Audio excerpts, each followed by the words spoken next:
ஸ்தோத்திரம் ஸ்தோத்திரம் ஸ்தோத்திரம். எங்கள் தேவாதி தேவனை கர்த்தாதி கர்த்தாவே, ராஜாதி ராஜாவே, நன்றியோடு ஸ்தோத்தரிக்கிறோம் ஸ்தோத்தரிக்கிறோம் ஸ்தோத்தரிக்கிறோம். பரிசுத்தமுள்ள எங்கள் நல்ல பிதாவே,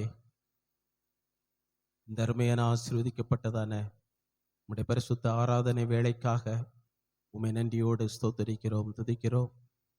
உம்முடைய சமூகத்திலே கடந்து வந்திருக்கிற உம்முடைய பிள்ளைகளுக்காக உமக்கு ஸ்தோத்திரம். வரவேண்டியதான தம்முடைய ஜனங்களை, புதியவர்களை கர்த்தர் கூட்டி சேர்க்கும்படி ஜெபிக்கிறோம்.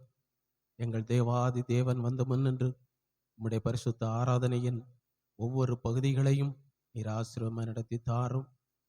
பாடல் பகுதிகளை பொறுப்படும் அபிஷேக ஜெபம் ஆராதனை வேளைகளிலே விசேஷித்த அபிஷேகத்தை ஊற்றி அற்புதங்களை செய்து நீர் ஆசீர்வதிக்கும்படி ஜெபிக்கிறோம். தூது பகுதிகளை பொறுப்படுப்பீராக, கர்த்தர் பேசுவீராக. காணிக்க பகுதிகளை ஆசீர்வதியும். உம்முடைய சமூகத்திலே கடந்து வந்திருக்கிற வரப்போகிற ஒவ்வொருவரையும் அபிஷேகத்தை ஆசீர்வதித்து அற்புதங்களை செய்து அனுப்பும். உம்முடைய பரிசுத்த கரத்திலே தருகிறோம். எங்கள் தேவாதி தேவன் பொறுப்படும். இயேசுவின் நாமத்தில் பிதாவே, ஆமென்.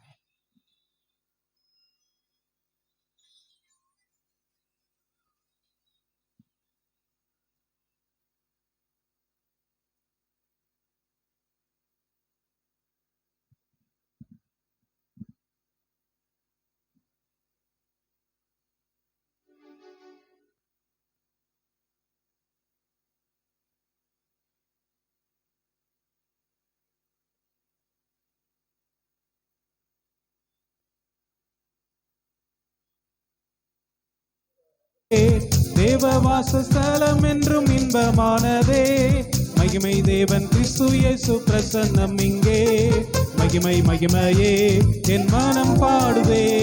மகிமை மகிமையே என் மனம் பாடுதே. மக்கள் மத்தியில் என்றும் மகிழ்ச்சி பொங்குதே. மக்கள் மத்தியில் என்றும் மகிழ்ச்சி பொங்குதே. ஆராதிக்க கூடினோம், ஆர்ப்பரித்து பாடிடுவோம். ஆராதிக்க கூடினோம், ஆர்ப்பரித்து பாடிடுவோம். வல்ல இயேசு நம் தேவன், என்றென்றும் அவர் நல் தேவன். வல்ல இயேசு நம் தேவன், என்றென்றும் அவர் நல் தேவன். சீயோன் பலனே, வெற்றி சிகரமே, சேனைகளின் கர்த்தர் இயேசு கிரியை செய்கிறார். சீயோன் பலனே, வெற்றி சிகரமே, சேனைகளின் கர்த்தர் இயேசு கிரியை செய்கிறார். ஜீவன் பலனும் ஆசீர்வாதமே, ஜீவன் பலனும் ஆசீர்வாதமே. நித்திய ஜீவன் என்றும் என்னில் ஓங்கி நிற்குதே. நித்திய ஜீவன் என்றும் என்னில் ஓங்கி நிற்குதே.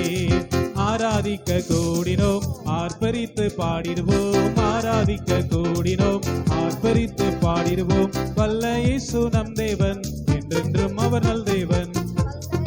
நம் தேவன், என்றென்றும் அவர் நல் தேவன். கர்த்தர் சமூகம் என் வாழ்வின் மேன்மையே. கர்த்தர் இயேசு ராஜன் என்றும் உயர்ந்து நிற்கிறார்.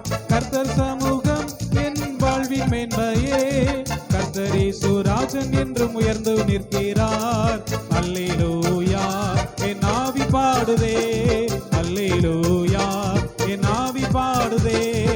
ஆராதனை அழகு என்னை கவர்ந்து கொண்டதே. ஆராதனை அழகு என்னை கவர்ந்து கொண்டதே. ஆராதிக்க கூடினோம், ஆர்ப்பரித்து பாடிடுவோம். ஆராதிக்க கூடினோம், ஆர்ப்பரித்து பாடிடுவோம். வல்ல இயேசு நம் தேவன், என்றென்றும் அவர் நல் தேவன். வல்ல இயேசு நம் தேவன், என்றென்றும் அவர் நல் தேவன். தேவ சாயல் தேவ சபையில் தோன்றுதே. தேவ நடுவில் இயேசு நியாயம் செய்கிறார். தேவ சாயல் தேவ சபையில் தோன்றுதே. தேவ நடுவில் இயேசு நியாயம் செய்கிறார். தேவ சேவையே என் கம்பீர சேவை. தேவ சேவையே என் கம்பீர சேவை. தேவ ஆவியில் நிறைந்து நானும் ஆடி பாடுவேன். தேவ ஆவியில் நிறைந்து நானும் ஆடி பாடுவேன். ஆராதிக்க கூடினோம், ஆர்ப்பரித்து பாடிடுவோம். ஆராதிக்க கூடினோம், ஆர்ப்பரித்து பாடிடுவோம். வல்ல இயேசு நம் தேவன், என்றென்றும் அவர் நல் தேவன். வல்ல இயேசு நம் தேவன், என்றென்றும் அவர் நல் தேவன். வல்ல இயேசு நம் தேவன், என்றென்றும் அவர் நல் தேவன். வல்ல இயேசு நம் தேவன், என்றென்றும் அவர் நல் தேவன். வல்ல இயேசு நம் தேவன், என்றென்றும் அவர் நல் தேவன். வல்ல இயேசு நம் தேவன், என்றென்றும் அவர் நல் தேவன்.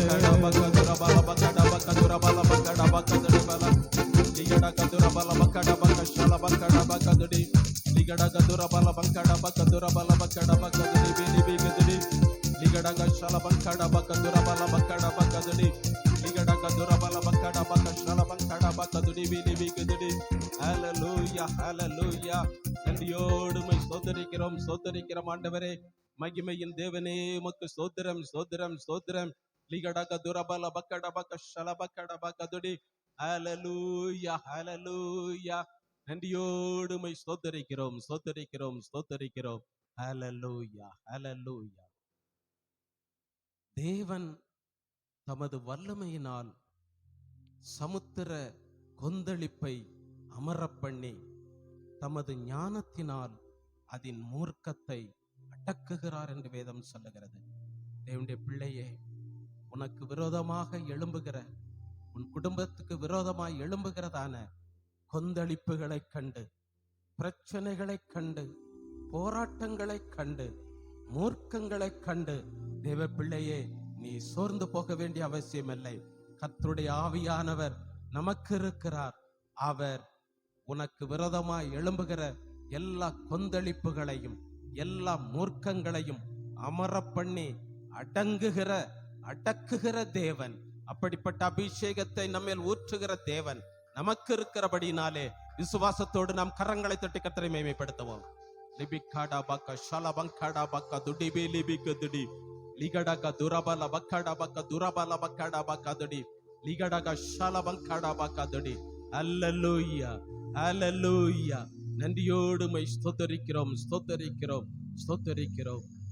இன்று வரை எழும்பிக் கொண்டிருந்ததான எல்லா கொந்தளிப்புகளையும் எல்லா மூர்க்கத்தையும் கர்த்தர் நிர்மூலமாக்கி போட்டபடியினாலே, அடக்கி போட்டபடியினாலே, இன்றிலிருந்து ஒரு அற்புதத்தை நமக்கு செய்தபடியினாலே ஒன்று கூட விசுவாசத்தோடு நாம் கரங்களை தட்டி கர்த்தரை மேன்மைப்படுத்துவோம். நன்றியோடு உம்மை ஸ்தோத்திரிக்கிறோம். ஹல்லேலூயா ஹல்லேலூயா. தம்முடைய ஆவியினால் வானத்தை அலங்கரித்தார் என்று வேதம் சொல்லுகிறது. தேவ பிள்ளையே, தம்முடைய ஆவியினாலே வானத்தை அலங்கரித்த தேவன் நம்மோடு கூட இருக்கிறார். நம்முடைய வாழ்க்கையிலே சத்துருவானவன் அலங்கோலமான நிலைமைகளை கொண்டு வந்த பொழுது, வெறுமையாக்கப்பட்ட நிலைமை வந்த பொழுது, தேவ பிள்ளையே, நீ கலங்க வேண்டிய அவசியம் இல்லை. கர்த்தருடைய ஆவியானவர் இருக்கிறார். வானத்தை அலங்கரித்த தேவன் உன் வாழ்க்கையை, உன் எதிர்காலத்தை, உன் ஆசீர்வாதங்கள் எல்லாவற்றையும், இழந்து போன கிரியைகள் எல்லாவற்றையும் கர்த்தர் இன்றிலிருந்து அலங்கரித்து ஆசீர்வதிக்க போகிறபடினாலே விசுவாசத்தோடு நாம் கரங்களை தட்டி கர்த்தரை மேன்மைப்படுத்துவோம். லிபிகாடா பக்க ஷலபங்காடா பக்க துடிபேலி லிகடக துரபல பக்கடா பக்க துடிபேலி பிகதுடிபேலி பிகதுடி. ஹல்லேலூயா ஹல்லேலூயா ஹல்லேலூயா. எல்லா அலங்கோலங்களையும் எல்லா வெறுமைகளையும் கர்த்தர் எடுத்து போட்டு ஒரு அலங்கார ஜீவியத்தை, ஆசீர்வாதத்தின் ஜீவியத்தை, நன்மைகளின் வாழ்க்கையை இன்றிலிருந்து கர்த்தர் நமக்கு தரப்போகிறபடினாலே மீண்டும் ஒரு விசை கரங்களை தட்டி கர்த்தரை மேன்மைப்படுத்துவோம். லிபிகாடா பக்க ஷலபங்காடா பக்க துடிபி லிபிகதுடி. நன்றியோடு உம்மை ஸ்தோத்திரிக்கிறோம் ஸ்தோத்திரிக்கிறோம் ஆண்டவரே. ஹல்லேலூயா ஹல்லேலூயா.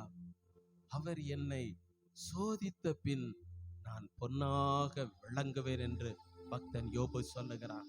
இன்றைக்கு ஒருவேளை தேவ பிள்ளையே, நீ சோதிக்கப்படுகிற காலமாய் இருக்கலாம், வியாதியிலே கஷ்டப்படுகிற காலமாய் இருக்கலாம், நஷ்டப்படுகிற காலமாய் இருக்கலாம். ஆனாலும் இந்த சோதனையிலே நீ குறைந்து போவதில்லை, இந்த சோதனையிலே நீ அழிந்து போவதில்லை. கர்த்தர் உன்னை பொன்னாக மாற்றி ஆசீர்வதிக்க போகிறபடினாலே, அபிஷேகிக்க போகிறபடினாலே ஒன்று கூட நாம் கரங்களை தட்டி கர்த்தரை மேன்மைப்படுத்துவோம். லிபிகாடா பக்க ஷலபங்காடா பக்க துடிபி லிபிகதுடி லிபிகாடா பக்க ஷலபங்காடா பக்க துட. அல்லேலூயா அல்லேலூயா. உள்ளார்ந்த மனிதன் நாளுக்கு நாள் புதிதாக்கப்படுகின்ற நேரம் இது. உள்ளார்ந்த மனிதன் நாளுக்கு நாள் புதிதாக்கப்படுகின்ற நேரம் இது. சோர்ந்து போகாதே, நீ சோர்ந்து போகாதே, சோர்ந்து போகாதே, நீ சோர்ந்து போகாதே.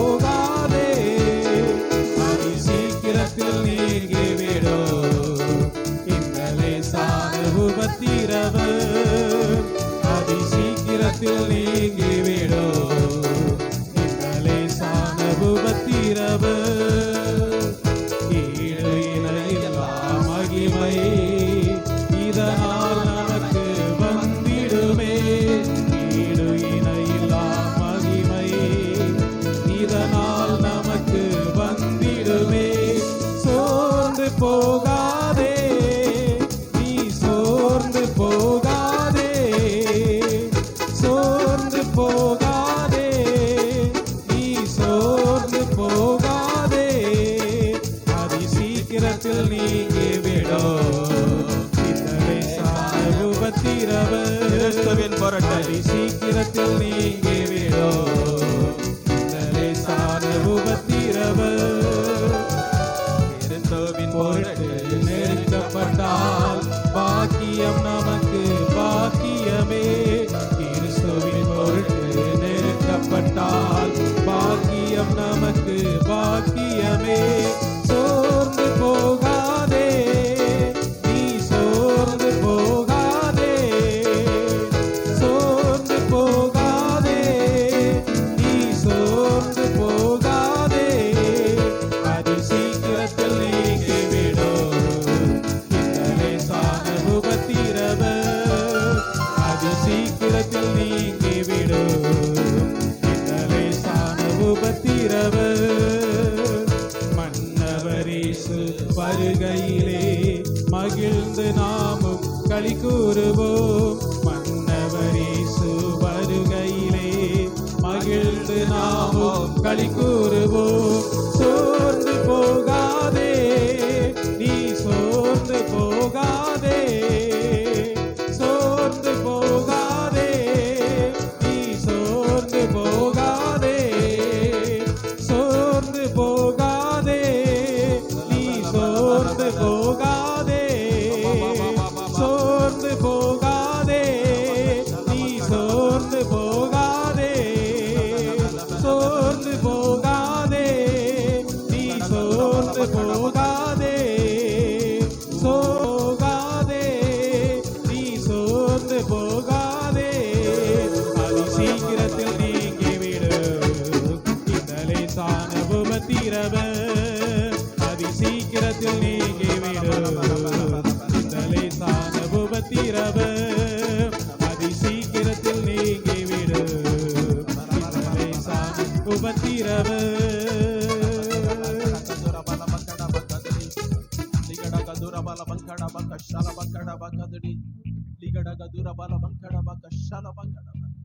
ஹல்லேலூயா. நன்றியோடு உம்மை ஸ்தோத்தரிக்கிறோம், ஸ்தோத்தரிக்கிறோம், ஸ்தோத்தரிக்கிறோம். நாம் எல்லாரும் எழுந்து நின்று கொடுக்கப்பட்டிருக்கிற பாட்டுத்தாளிலே 3வது பாடலையும் 2வது பாடலையும் பாடி நாம் ஆராதிக்க போகிறோம். முதலாவது 3வது பாடலை நாம் பாடி கர்த்தரை ஆராதிப்போமாக. வாரும் தூய ஆவியே, உம் பிரசன்னத்தை வாஞ்சிக்கிறோம். தெரிந்த பாடல் உற்சாகமாய் பாடி நாம் கர்த்தரை ஆராதிப்போமாக.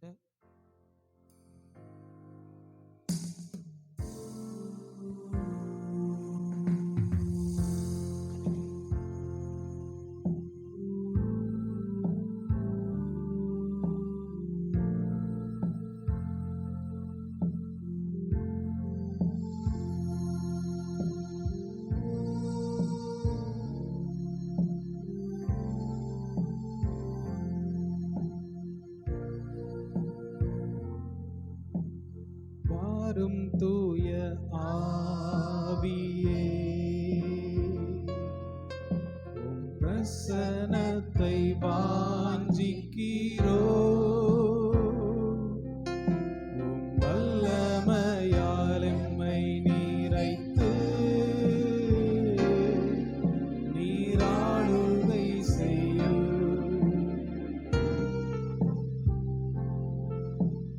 வாரும் தூய ஆவியே,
செய்யும்.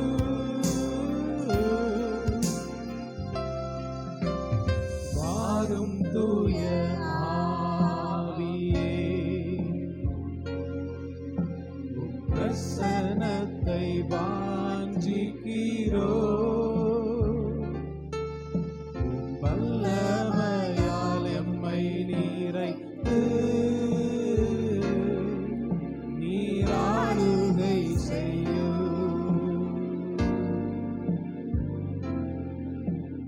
வாரும் தூய ஆவியே,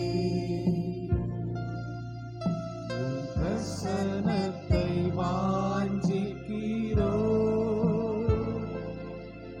உம் வல்லமையால் எம்மை நிறைத்து நீராளுகை செய்யும்.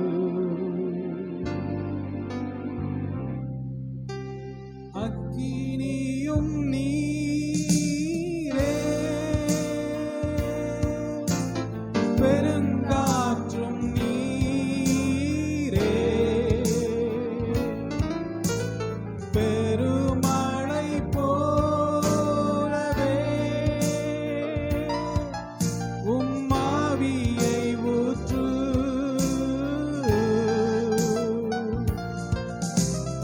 அக்கினியும் நீரே, பெருங்காற்றும் நீரே, பெருமழை போலவே உம் ஆவியை ஊற்று.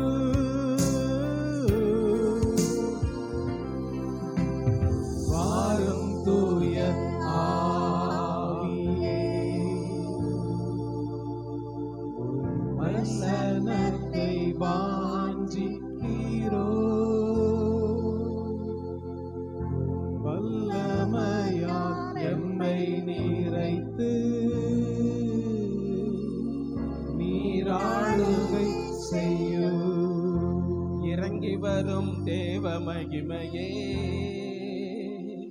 வேகமாய் இறங்கி வாருமே. இறங்கி வரும் தேவ மகிமையே, வேகமாய் இறங்கி வாருமே.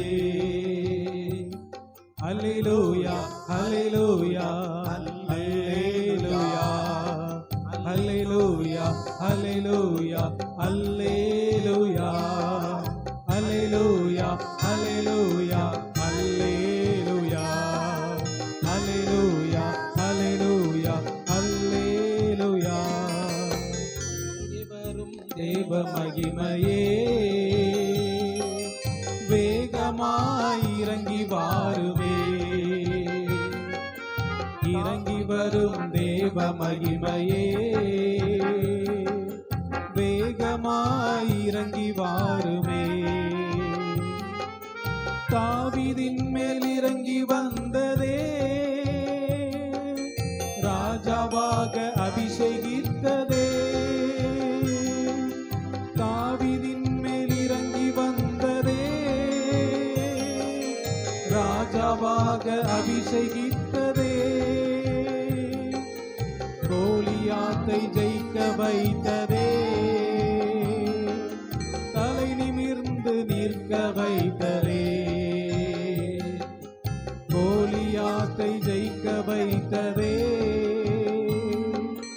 தலை நிமிர்ந்து நிற்க வைத்ததே. அல்லேலூயா அல்லேலூயா அல்லேலூயா அல்லேலூயா அல்லேலூயா அல்லேலூயா அல்லேலூயா அல்லேலூயா அல்லேலூயா அல்லேலூயா அல்லேலூயா.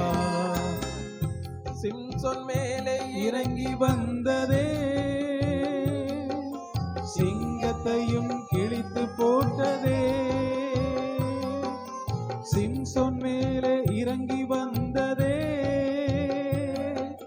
சிங்கத்தையும் கிழித்து போட்டதே. கட்டுகளும் அறுந்து போனதே,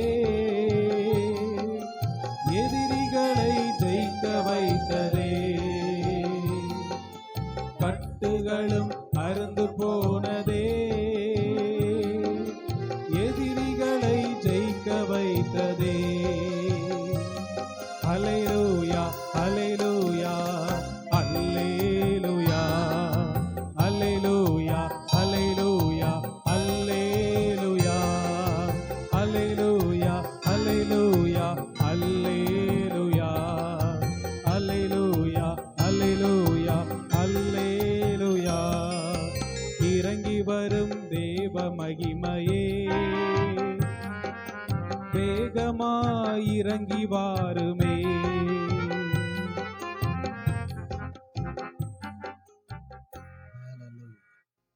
உடைய தேவனாகிய கர்த்தரை விடுதலையோடு பாடி துதிக்க கர்த்தர் நமக்கு உதவி செய்தார். தேவதூதர்கள் இரவும் பகலும் இடைவிடாமல் சேனைகளின் கர்த்தர் பரிசுத்தர் பரிசுத்தர் பரிசுத்தர் என்று ஆராதித்துக் கொண்டிருக்கும் பொழுது சிறு கூட்டமாகிய நாமும் கூட கர்த்தரை ஆராதிக்க நமக்கு கர்த்தர் உதவி செய்தபடியினாலே ஒன்று கூட நாம் கரங்களை தட்டி கர்த்தரை மேன்மைப்படுத்துவோம். அல்லேலூயா. நன்றியோடு உம்மை ஸ்தோத்தரிக்கிறோம் ஆண்டவரே. அல்லேலூயா. யாவரும் உட்காரலாம். இப்பொழுது நாம் ஒரு சிலர் வர முடியாவிட்டாலும் கர்த்தர் நம்மை கூட்டி சேர்த்திருக்கிறார். கர்த்தர் தாமே நம்மோடு இடைபடுவாராக. தேசத்திற்காக நாம் அதிகமாய் ஜெபிக்க கடமைப்பட்டிருக்கிறோம். ஒரே கொரோனா வைரஸுகள், பலவிதமான நெருக்கங்கள் தேசத்திலே நடந்து கொண்டிருக்கிறது. காலம் கடைசி காலமாய் இருக்கிறது. எனவே நாம் அதிகமாய் ஜெபிப்போம். கர்த்தர் நம்மை ஆசீர்வதிப்பாராக. இப்பொழுது நாம் சற்று நேரம் கர்த்தருடைய வார்த்தைக்குள் கடந்து செல்வோமாக.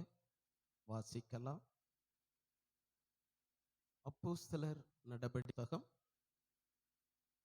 12ஆம் அதிகாரம் 5ஆம் வசனம்.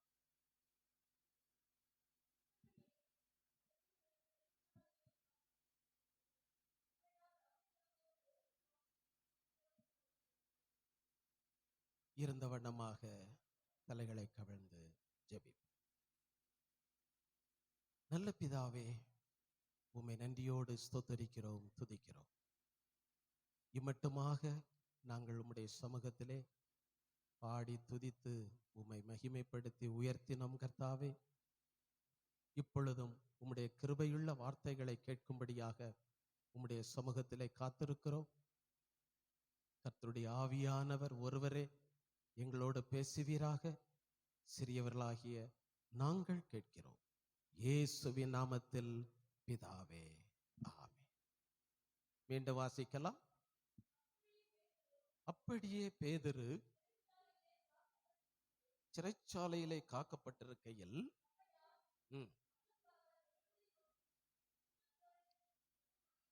ஊக்கத்தோடு ஜெபம் பண்ணினார்கள்.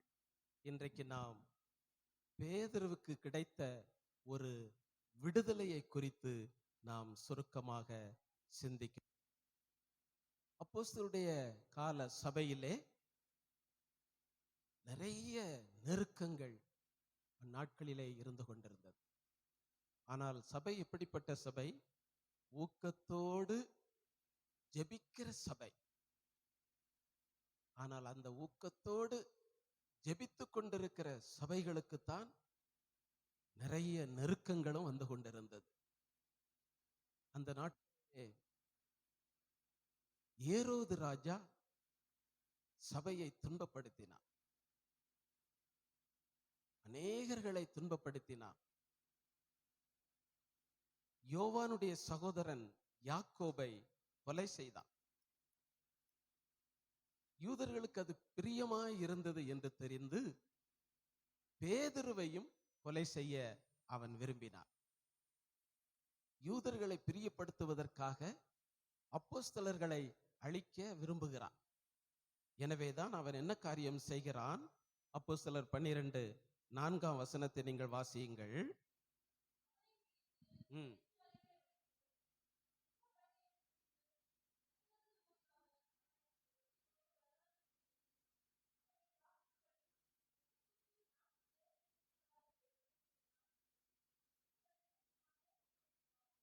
இப்பொழுது பேதுருவை பிடித்து எங்கே கொண்டு போய் வைத்து விட்டான்?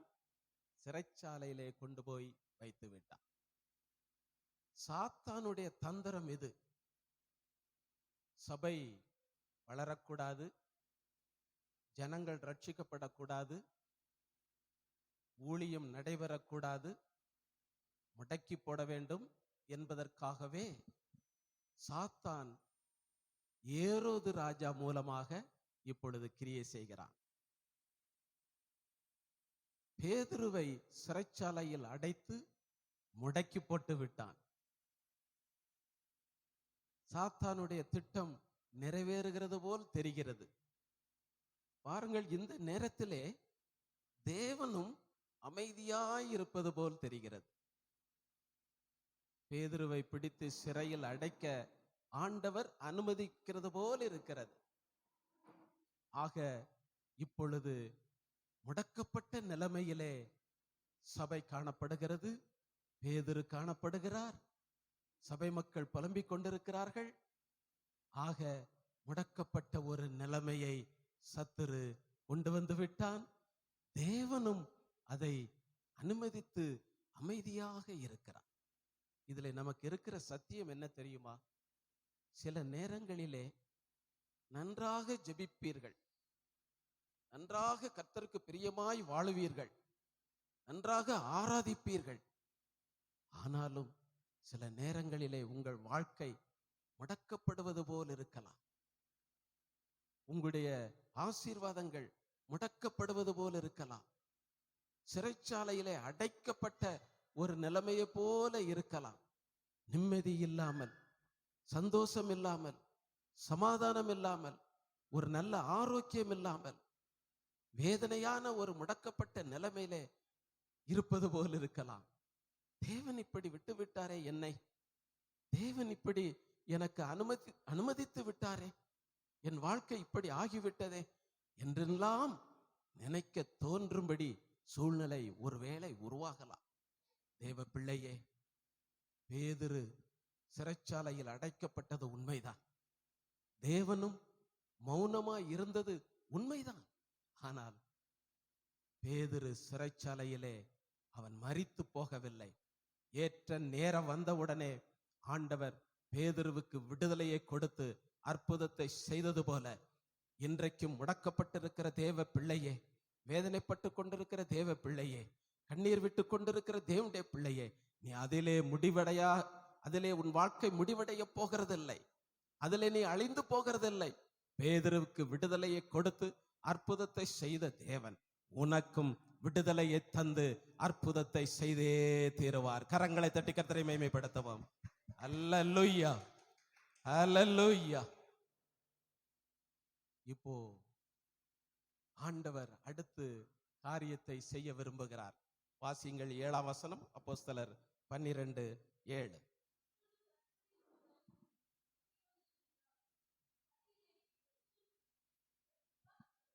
போதும் பாருங்கள். அப்பொழுது கர்த்தருடைய தூதன் அங்கே வந்து நின்றான். அறையிலே வெளிச்சம் பிரகாசித்தது. கிரியை செய்யாமல் அமைதியாய் இருந்த தேவன் ஏற்ற வேளை வரும் பொழுது கிரியை செய்ய தொடங்கி விட்டார். ஒரு அல்லேலூயா சொல்லுவோம். அல்லேலூயா. கட்டப்பட்ட நிலைமையிலே நான் இருக்கிறேன், முடக்கப்பட்ட நிலைமையில் இருக்கிறேன், கண்ணீரிலே வாழ்ந்து கொண்டிருக்கிறேன் என்று தவிக்கிற அந்த வாழ்க்கைக்கு ஒரு முடிவை ஆண்டவர் நிச்சயம் தந்தே தீருவார். தேவனுடைய பிள்ளையே, இப்பொழுது ஆண்டவர் மௌனமாயிருந்த தேவன் கிரியை செய்ய ஆரம்பித்து விட்டார். ஒரு தூதனை அங்கே அனுப்புகிறார். தூதனை அனுப்புகிறார். யாரும் வர முடியாத இடம் அது. சிறைச்சாலையில் காவல் நிறைந்த இடம். யாரும் வரக்கூடாத நேரமும் கூட, இரவு நேரம். ஆனால் அந்த நேரத்திலே தேவன் தம்முடைய தூதனை அனுப்புகிறார். உடனே வெளிச்சம் உண்டாகிறது. ஏன் வெளிச்சம் உண்டாகுது? ஆண்டவர் நினைத்தால் இருட்டுல பேதுருவை காப்பாற்ற முடியும். யாருக்கும் தெரியாமல் பேதுருவை விடுவிக்க முடியும். ஆனால் ஆண்டவர் அப்படி செய்ய விரும்பவில்லை. தேவதூதனை அனுப்பி வெளிச்சத்தை உண்டாக்கி எல்லாருடைய கண்களின் பார்வைக்கு முன்பாக எல்லாரும் அறியும்படி பேதுருவை விடுவிக்க தேவன் விரும்புகிறார். ஒரு அல்லேலூயா சொல்லுவோம். எந்த சத்துருக்களுக்கு முன்பாக தாழ்த்தப்பட்டீர்களோ, எந்த உறவினர்கள் குடும்பத்தினர்களுக்கு முன்பாக அவமானப்பட்டீர்களோ அவர்கள் எல்லாரும் பார்க்கக்கூடிய அளவுக்குத்தான் கர்த்தர் உங்களுக்கு விடுதலையை கொடுத்து ஆசீர்வாதத்தை கொடுத்து உயர்த்தி கொண்டே இருப்பார். ஒரு அல்லேலூயா சொல்லுவோம். அல்லேலூயா. எனவேதான் சங்கீதக்காரன் சொல்லுகிறான், 23ஆம் சங்கீதம் 5ஆம் வசனம் என்று நினைக்கிறேன். 23:5, என் சத்துருக்களுக்கு முன்பாக நீர் எனக்கு ஒரு பந்தியை ஆயத்தப்படுத்தி. ஆமா, சத்துருக்களுக்கு முன்பாக பந்தியை ஆயத்தம் பண்ணுகிறவர் அல்ல. தாவீது சொல்லுகிறான், என் சத்துருக்களுக்கு முன்பாக. உங்களுடைய சத்துருக்களுக்கு முன்பாகத்தான் கர்த்தர் உங்களுக்கு பந்தியை, ஒரு கனமுள்ள வாழ்க்கையை, ஒரு ஆசீர்வாதமுள்ள வாழ்க்கையை, ஒரு உயர்வான வாழ்க்கையை உங்கள் சத்துருக்களுக்கு முன்பாகத்தான் கர்த்தர் உங்களுக்கு அமைத்து தருவார். ஒரு அல்லேலூயா சொல்லுவோம். அல்லேலூயா. எனவே தேவ பிள்ளையே, பேதுருவை ஆண்டவர் ரகசியமாய் விடுவிக்க விரும்பவில்லை. எனவேதான் வெளிச்சம் பிரகாசிக்கிறது. ரகசியமாய் நீங்கள் கஷ்டப்பட்டாலும், ரூமிலே தனியாய் அழுது புலம்பினாலும், வெளியரங்கமாக கர்த்தர் உங்களுக்கு அற்புதங்களை செய்வார். எனவே இப்போ ஆண்டவர் கிரியை செய்ய ஆரம்பித்து விட்டார். இப்போ சிறைச்சாலைக்குள்ளே வந்த தூதன் என்ன செய்கிறான்? 7ஆம் வசனத்தை தொடர்ந்து வாசியுங்கள். அப்போஸ்தலர் 12:7.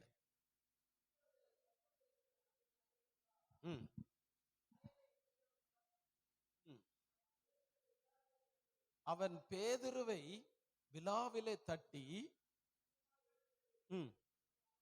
எழுப்பினான். உடனே சங்கிலிகள் அவன் கைகளில் இருந்து. இந்த வசனத்தை நீங்க நல்லா கவனிங்க. தேவ தூதன் எங்கேயாவது சங்கிலியை தொட்டாரா? தேவ தூதன் சங்கிலியை தொட்டாரா? தொடவே இல்லை. யாரத்தான் தொட்டான்? பேதுருவை தொட்டான். சீக்கிரம் எழுந்து. 2 காரியம் நடக்குது. 1, பேதுருவை தொடுகிறான். 2, பேதுருவோடு பேசுகிறான். ஆனால் எது விழுந்து விட்டது? சங்கிலிகள் விழுந்து விட்டது. தேவ பிள்ளையே, இதுல இருக்கிற சத்தியம் என்ன? உங்களை எத்தனை சங்கிலிகள் கட்டி இருந்தாலும், எவ்வளவு வேதனைகள் உங்களை கட்டி இருந்தாலும், எவ்வளவு வியாதிகள் போராட்டங்கள் கட்டி இருந்தாலும், ஆண்டவர் தொட வேண்டியது அவைகளை அல்ல, உங்களை கட்டியிருக்கிற சங்கிலிகளை அல்ல, உங்களை பிடித்துக் கொண்டிருக்கிற போராட்டங்களை அல்ல, உங்களை வேதனைப்படுத்துகிற வியாதிகளை அல்ல. கர்த்தர் தொட வேண்டியது யாரை? நம்மைத்தான் தொட வேண்டும். தேவனுடைய சமூகத்திலே என்னை தொடும் ஆண்டவரே, என்னை தொடுமப்பா என்று சொல்லி நீங்கள் உங்களைத்தான் ஒப்பு கொடுக்க வேண்டும். 2வது, கர்த்தருடைய வார்த்தையை நீங்கள் அறிய வேண்டும், அல்லது தேவனுடைய வசனத்திற்கு கீழ்ப்படிந்து ஜீவிக்க வேண்டும். இயேசு உங்களை தொட இடம் கொடுக்கும் பொழுது, இயேசுடைய வார்த்தைக்கு கீழ்ப்படிந்து ஜீவிக்கும் பொழுது, தேவனுடைய வசனத்திற்கு கீழ்ப்படிந்து ஜீவிக்கும் பொழுது, உங்களை கட்டியிருக்கிற சங்கிலிகள், போராட்டங்கள், வியாதிகள், பலவீனங்கள் எல்லாம் விழுந்துவிடும், மாறி போய்விடும். ஒரு அல்லேலூயா சொல்லுவோம். அல்லேலூயா. சங்கிலியை தொடும் ஆண்டவரே எல்லாம் சொல்ல வேண்டாம். என்னை தொடும் ஆண்டவரே, உம்முடைய வார்த்தைக்கு கீழ்ப்படிவேன். பேதுருவை தொட்டான், அவ்வளவுதான். பேதுருவோடு பேசினான், அவ்வளவுதான். சங்கிலி கீழே விழுந்து விட்டது. பிரச்சனைகள் மாறுவதற்கு, போராட்டங்கள் மாறுவதற்கு கர்த்தர் உங்களை தொட இடம் கொடுக்கணும். சில பகுதிகளை கொடுத்து விட்டு சில பகுதிகளை உலகத்துக்கு கொடுக்கூடாது.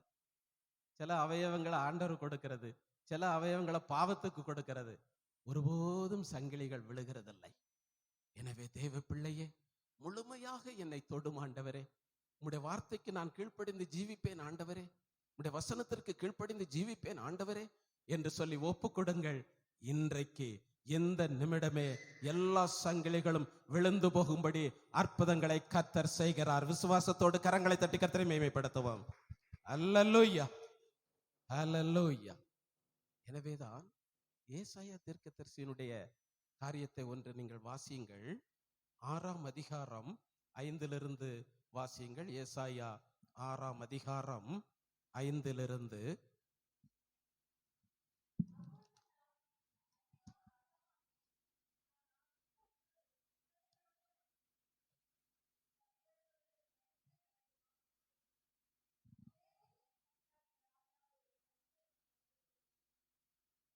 ம் ம்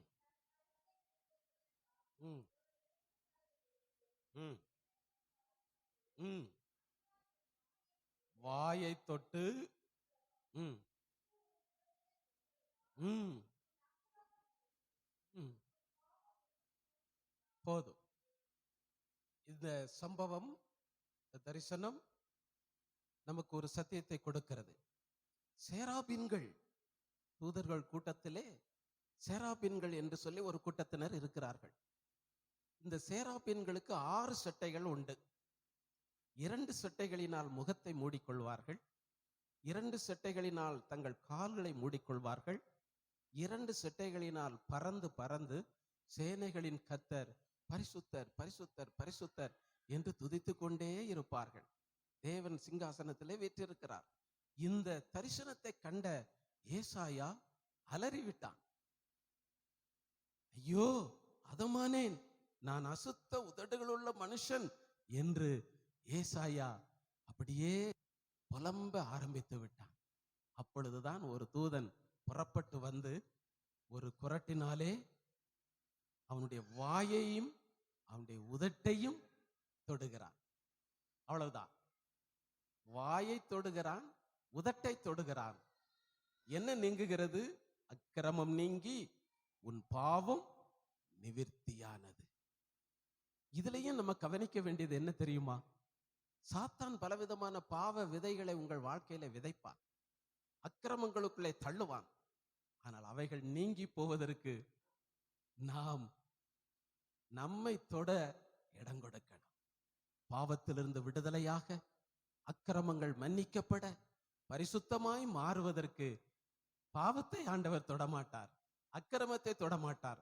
ஆனா நம்முடைய வாயை தொடுவதற்கு, நம்மை தொடுவதற்கு ஒப்பு கொடுக்கும் பொழுது இதுவரைக்கும் ஆண்டு கொண்டிருந்த பாவங்கள், அக்கிரமங்கள் நீங்கி பரிசுத்தமாக்கி கர்த்தர் நம்மை ஆசீர்வதித்துக் கொண்டே இருப்பார். ஒரு அல்லேலூயா சொல்லுவோம்.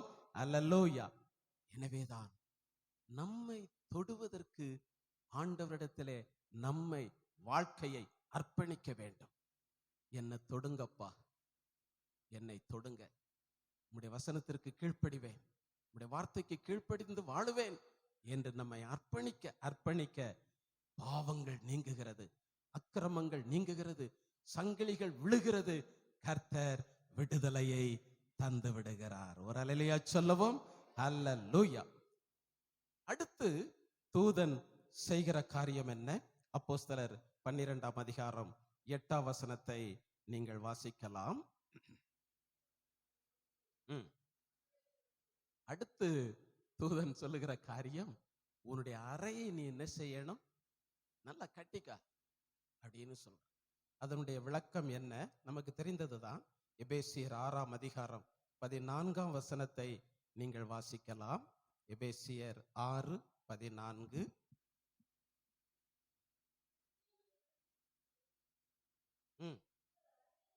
கட்டினவர்களாயும் போதும். அப்போ அறையை கட்டுனா அதனுடைய பொருள் என்னன்னா, சத்தியத்தினாலே உன் அறையை கட்ட வேண்டும். சத்தியத்தினாலே. யோவான் எழுதின சுவிசேஷம் 14ஆம் அதிகாரம் 6ஆம் வசனத்தை வாசிக்கும் பொழுது அங்கே என்ன சொல்லப்பட்டிருக்கிறது?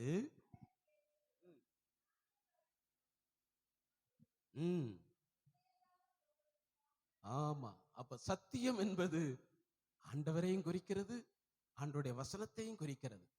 இயேசு கிறிஸ்துவை இறுக்கமா கட்டிக்கொள்ளணும். அதனுடைய பொருள் என்ன? இயேசுவுக்கும் நமக்கும் இடையில பிரிவினை என்ன செஞ்சிடக்கூடாது, வந்து விடக்கூடாது. இயேசுவோடு முழுமையான ஐக்கியத்திலே நாம் இருக்க வேண்டும். அதுதான் சத்தியத்தை இடையிலே கட்டிக்கொள்வது. நமக்கும் ஆண்டவருக்கும் இடையில ஒண்ணு இருக்கக்கூடாது. எந்த பாவமோ எந்த சூழ்நிலையோ நமக்கும் இயேசுவுக்கும் இடையில இருக்கக்கூடாது. அதைத்தான் இடையை கட்டிக்கொள் அப்படின்னு தூதன் சொல்லுகிறான். சில நேரங்கள்ல ஆண்டவருடைய பிள்ளைகள் ஆண்டவரை விட்டு பிரிஞ்சு போவாங்க. அதனால தான் இயேசு சொல்றாரு ஒரு இடத்துல, எழுதின சுவிசேஷம் 6ஆம் அதிகாரம் 66 இருந்து நீங்க வாசிங்க. யோவான் 6:66 இருந்து.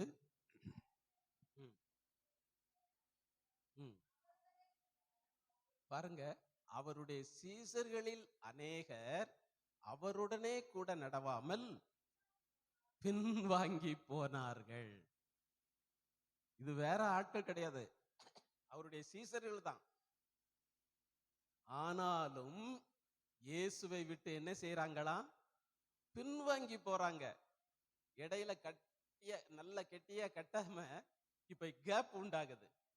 சீசர்களுக்கும் இயேசுவுக்கும் இடையில கேப் உண்டாகுது, பின்வாங்கி போகிறார்கள். சில நேரம் நீங்க இப்படி செய்வீங்கல்ல, ஏதாவது ஒரு மனஸ்தாபம் வரும்போது, ஆண்டவர் எனக்கு ஒன்றும் செய்யலையே, நன்மை செய்யலேன்னு சொல்லி ஆண்டவரை விட்டு தூரமா உங்க மனதளவுல நீங்க விலகி செல்லுவீங்கல்ல, அதுதான். எனவே பின்வாங்கி போனார்கள்.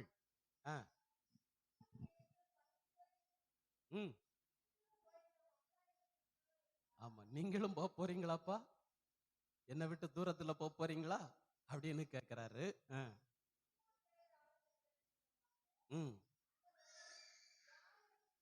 யாரிடத்தில் போவோம்? உம்மிடத்தில் உண்டு. இந்த சூழ்நிலை வர்றதுக்கு காரணம் என்ன தெரியுமா? 53ஆம் வசனத்திலிருந்து வாசித்தீங்கன்னா ஆண்டவர் ஒரு உபதேசத்தை சொல்லுதாரு.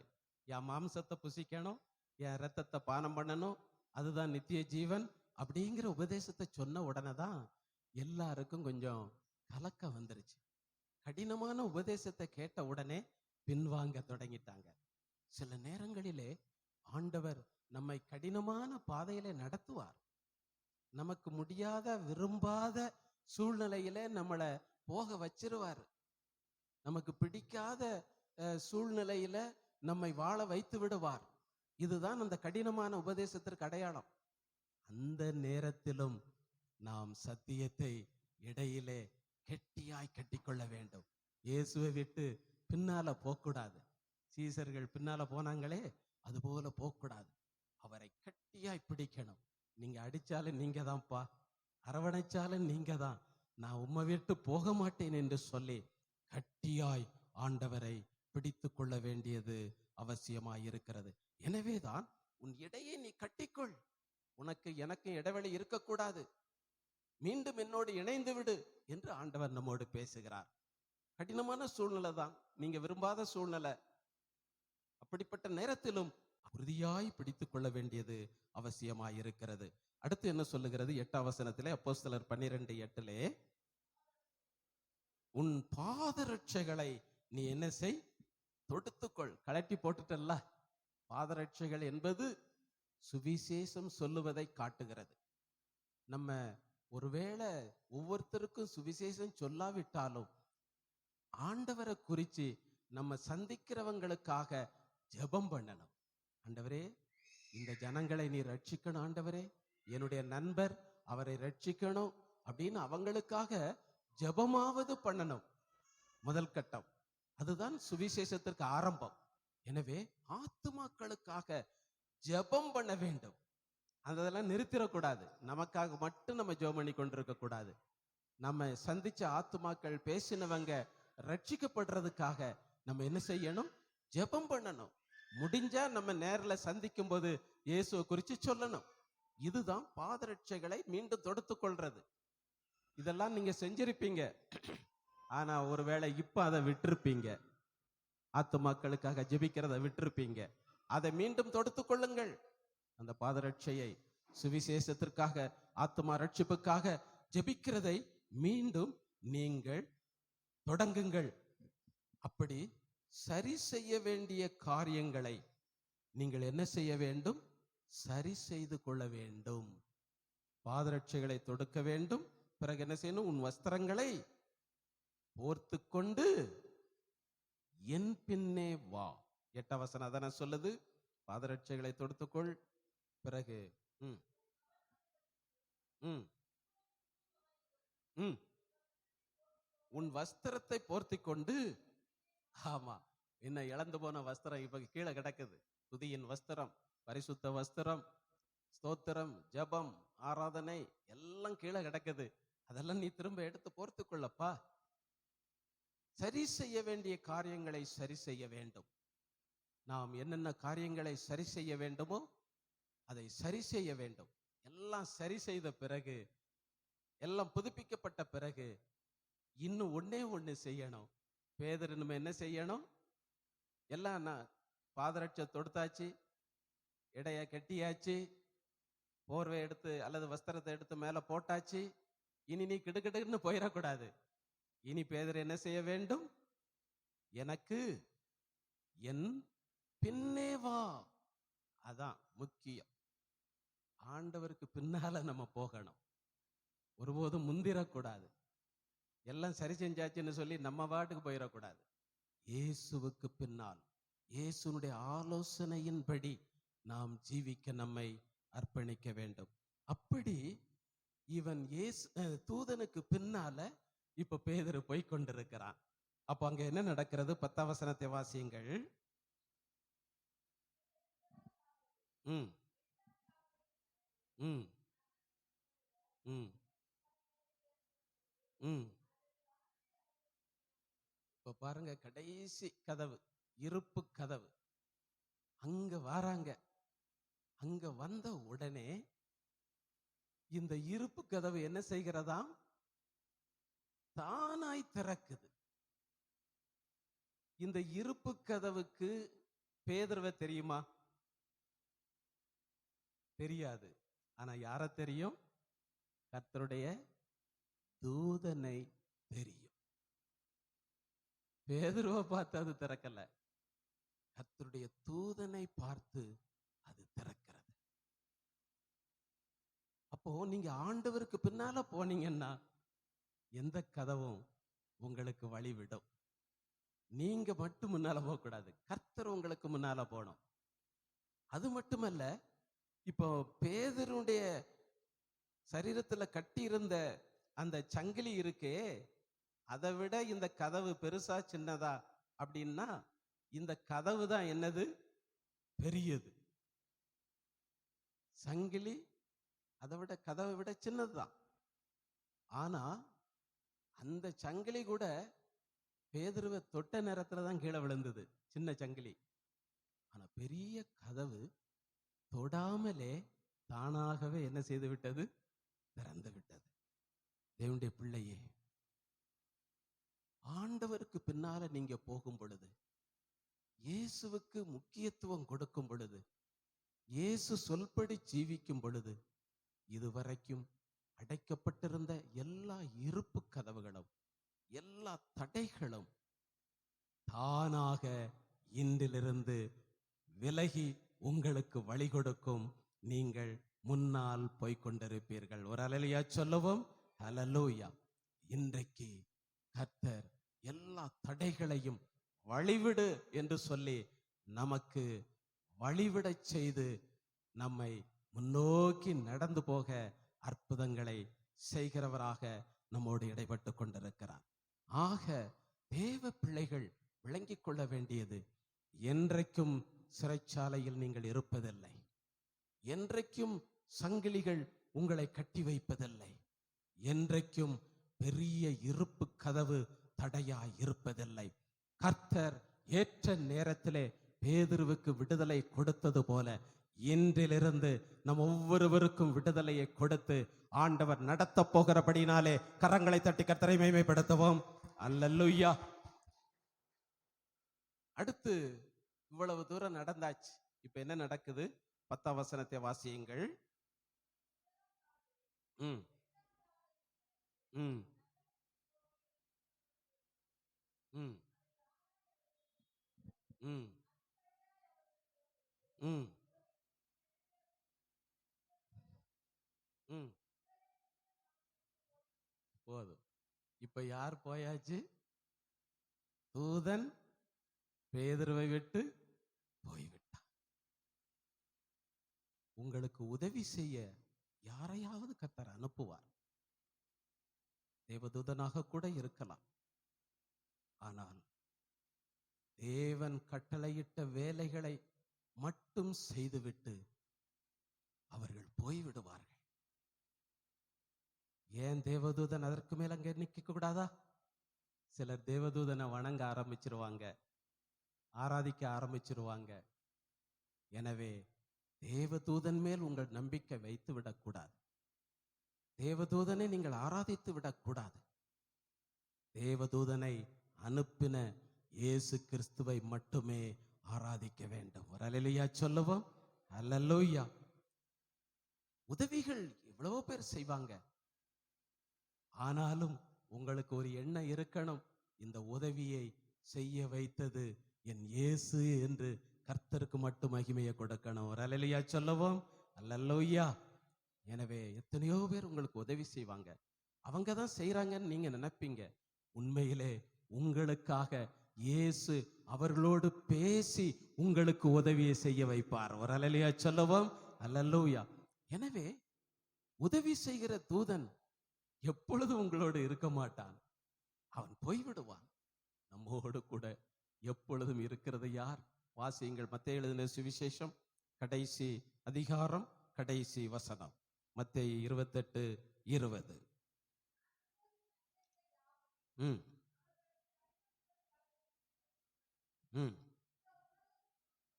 இதோ உலகத்தின் முடிவு பரியந்தமும் சகல நாட்களிலும் நான் உங்களுடனே கூட இருக்கிறேன். இயேசு ஒருவர் தான் கடைசி வரைக்கும் நம்மோடு கூட இருக்கிறவர். கரங்களை தட்டி கர்த்தரை மகிமைப்படுத்துவோம். அல்லேலூயா. தேவதூதன் வருவான், உதவி செய்வான், போய்விடுவான். எத்தனையோ பேர் வருவாங்க, உதவி செய்வாங்க, போயிடுவாங்க.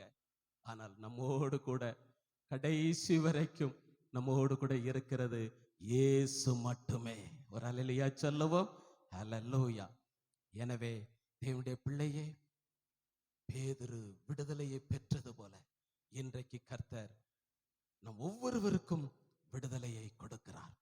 எந்த சிறையில் இருந்தாலும், எந்த பிரச்சனைகளில் இருந்தாலும், எந்த வியாதிகளில், போராட்டங்களில், கடன் பிரச்சனைகளில், தோல்விகளில், கண்ணீர்களில் இருந்தாலும், இன்றைக்கு பேதுருவை விடுவித்த இயேசுவின் கரம் நம் ஒவ்வொருவருக்கும் விடுதலையை கொடுத்து விட்டது என்று சொல்லி, நிச்சயமாக ஜெயத்தை தந்து விட்டார் என்று சொல்லி விசுவாசத்தோடு நாம் கரங்களை தட்டி கர்த்தரை மகிமைப்படுத்துவோம்.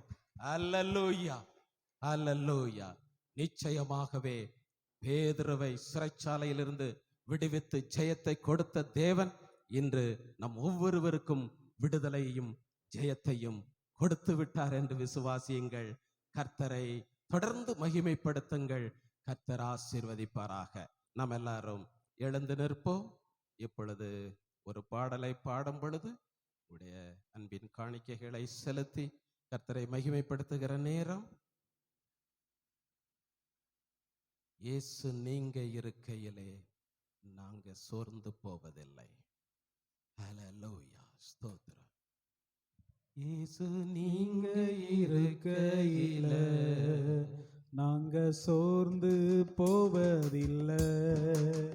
இயேசு நீங்க இருக்கையில நாங்க சோர்ந்து போவதில்லை. நீங்க எல்லாமே பார்த்து கொள்வீங்க. நீங்க எல்லாமே பார்த்து கொள்வீங்க.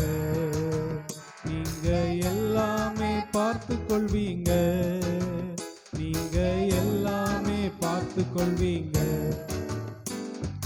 சமாதான காரணர் நீங்க தானே, சர்வ வல்லவரும் நீங்க தானே. சமாதான காரணர் நீங்க தானே, சர்வ வல்லவரும் நீங்க தானே. இயேசு நீங்க இருக்கையில நாங்க சோர்ந்து போவதில்லை. இயேசு நீங்க சோர்ந்து போவதில்லை. அதிசய தேவன் நீங்கதானே, ஆலோசனை கர்த்தர் நீங்கதானே. அதிசய தேவன் நீங்கதானே, ஆலோசனை கர்த்தர் நீங்கதானே. இயேசு நீங்க இருக்கையில நாங்க சோர்ந்து போவதில்லை. இயேசு நீங்க இருக்கையில நாங்க சோர்ந்து போவதில்லை.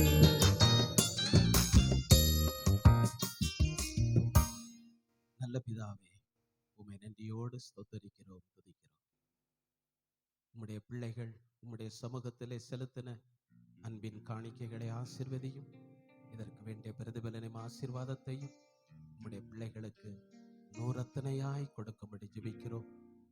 நீர் எங்களோடு பேசின வார்த்தைகளுக்காக உமக்கு ஸ்தோத்திரப்பா.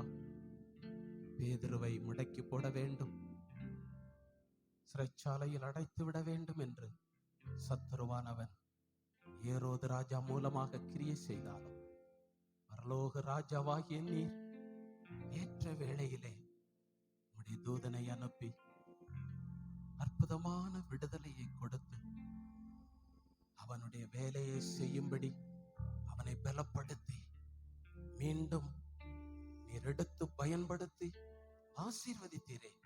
அதுபோல உம்முடைய பிள்ளைகள் எந்த சிறைச்சாலையில் அடைக்கப்பட்டிருந்தாலும், எந்த பிரச்சனைகளும், எந்த கண்ணீருக்குள், எந்த வேதனைக்குள், எந்த போராட்டங்களுக்குள் இருந்தாலும் அவைகள் எல்லாவற்றிலும் இருந்து இன்றைக்கு உம்முடைய பிள்ளைகளை நீர் விடுவிக்க போகிறதற்காக உமக்கு ஸ்தோத்திரப்பா. அன்றைக்கு கர்த்தருடைய தூதன் பேதுருவை தொடுவதற்கு இடம் கொடுத்தது போல நீர் உம்முடைய பிள்ளைகளை தொடும்படி தங்களை அர்ப்பணிக்கிறார்கள். ஆண்டவரே, உம்முடைய வார்த்தைக்கு தங்களை ஒப்புக் கொடுக்கிறார்கள். நீர் தொடுவீராக. விடுதலை உண்டாகட்டும் ஆண்டவரே.